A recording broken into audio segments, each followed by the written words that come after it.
भाई लोग सर्दियाँ आ गई हैं, सुबह सुबह के टाइम पे जब हम लोग नहाते हैं तो बहुत ठंड लगती है, लेकिन जैसे ही नहा के आते हैं मम्मी या पापा हम लोगों को हीट के सामने बिठा देते हैं। अब वो तो हीटर की हीट होती है, लेकिन शाम को सबके घरों में एक चीज़ जलती है, वो होती है बॉनफायर।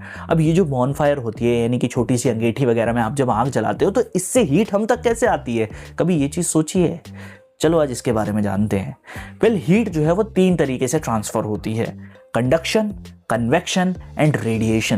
देखो, कंडक्शन में एक ही चीज़ होती है, यानी कि एक ही मेटल रॉड होगी या कोई भी मेटल होगा, अगर आप उसको एक तरफ से हीट करते हो तो दूसरी तरफ हीट पहुंच जाती है, क्योंकि उसके मॉलिक्यूल्स हीट ट्रांसफ़र करते रहते हैं और हीट एक कोने से दूसरे कोने पहुंच जाती है।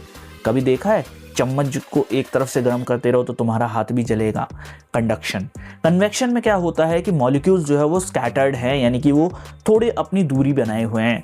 लिक्विड के फॉर्म में जब चीज़ें होती हैं, जैसे वाटर है, दूध है, वो नीचे से पहले गर्म हो जाता है। कभी देखना, नीचे से पानी पहले गर्म हो जाएगा, फिर ऊपर वाला पानी ठंडा ही रहेगा, लेकिन जब आप उसको मिलाओगे तब नीचे वाला पानी जो है वो ऊपर आ जाएगा और पानी जो है पूरी तरीके से गर्म होने लगेगा। नीचे से पानी गर्म होना शुरू होता है क्योंकि वो उसके मॉलिक्यूल जो है वो हीट अप होते रहते हैं और ऊपर की तरफ आते रहते हैं।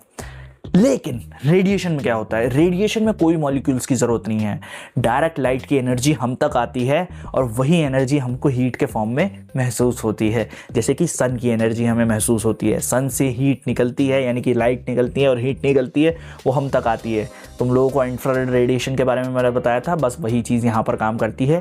जो इंफ्रारेड होती है उसकी हीट हमें मिलती रहती है और लाइट जो है वो हमें आँख के फॉर्म में देखने को मिल जाती है, और इसी वजह से आँख के बगल में बैठने में आप लोगों को काफ़ी ज़्यादा जो है गर्मी महसूस होती है। लेकिन सबसे ज़्यादा गर्मी आँख के कौन से वाले पार्ट में होती है, साइड वाले पार्ट में या ऊपर वाले पार्ट में?